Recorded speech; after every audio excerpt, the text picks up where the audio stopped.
सतयुग से बोल रहा हूँ।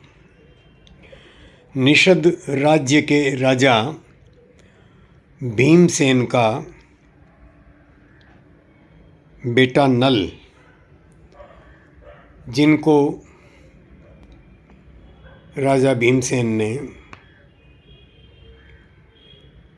मेरे 18 वर्ष की उम्र होते ही मुझे शासन सौंपकर वन में चले गए और मेरे सौतेले भाई पुष्कर को कुछ भी नहीं दिया, तो पुष्कर राज्य छोड़कर रूठकर भाग गया और बाहर जा कर के षड्यंत्र किए।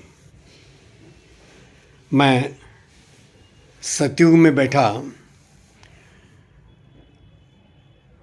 कलयुग की एक घटना को बहुत स्पष्ट रूप से देख पा रहा हूँ। राजा अपने पूरे मंत्रिमंडल और राज्य की पुलिस सहित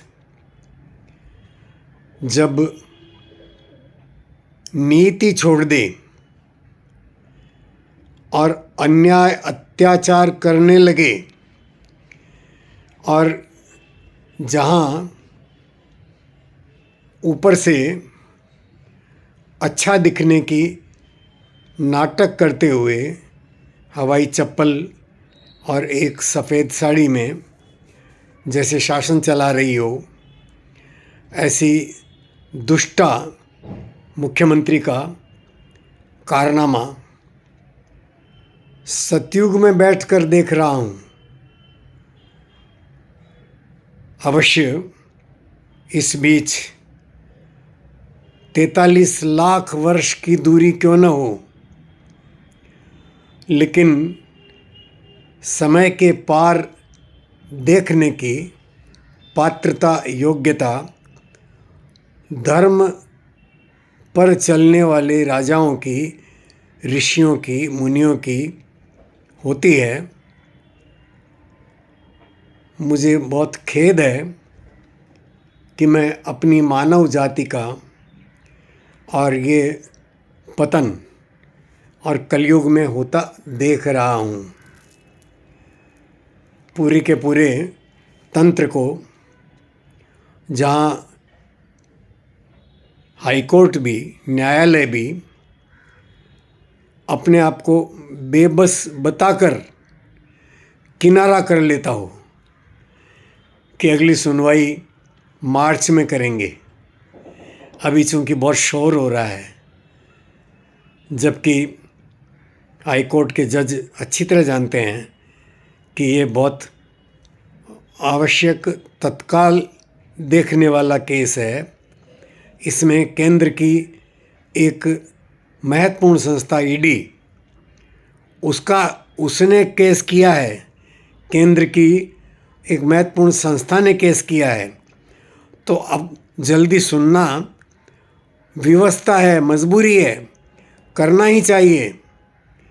लेकिन वो किनारा कर लेता है कि बहुत शोर हो रहा है, और शोर वो सुनियोजित रूप से कराया गया। वो राज्य की मुख्यमंत्री ने अपने सारे गुर्गों को और वहाँ अड़का दिया कि वहाँ जाओ और बाधित करो कार्रवाई को, ये जानते हुए भी कि अब अपने बचाव का कोई रास्ता नहीं है। वो अपनी राज्य की पूरी मशीनरी को भी अपने साथ में लपेट रही है। कमिश्नर, पूरी पुलिस, मंत्रिमंडल और वो खुद, सब के सब कानून के शिकंजे में आने वाले हैं। तब भी और ये कार्य मैं देख पा रहा हूँ स्पष्ट रूप से। ये मेरे लिए बहुत, आज भले ही दुखद बात हो, पर मैं ये भी देख पा रहा हूँ कि मेरा भाई जो भागा है, जो अन्य राज्यों में मेरी बदनामी करने के लिए, मुझे नीचा दिखाने के लिए और प्रयत्न करने वाला है। भारत का ये दुर्भाग्य सतयुग से ही शुरू हो गया कि राज परिवार का ही एक सदस्य और जाकर के विदेशों में,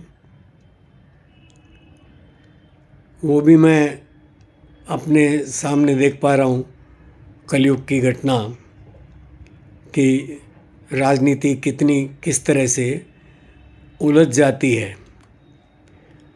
एक अपने आप को राजकुमार समझने वाला वो विदेशों में जाकर के मेरी इस पुण्य भूमि भारत भूमि का वो बदनाम करता है।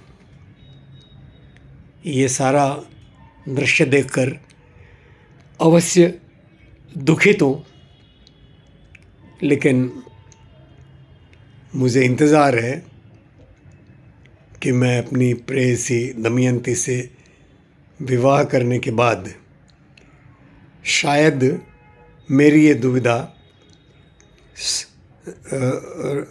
सुविधा में बदल जाए, मैं रास्ते पर आ जाऊं और सतयुग के अनुकूल मैं जीवन जीने लगूं। मैं सतयुगी नल विदा लेता हूं मित्रों।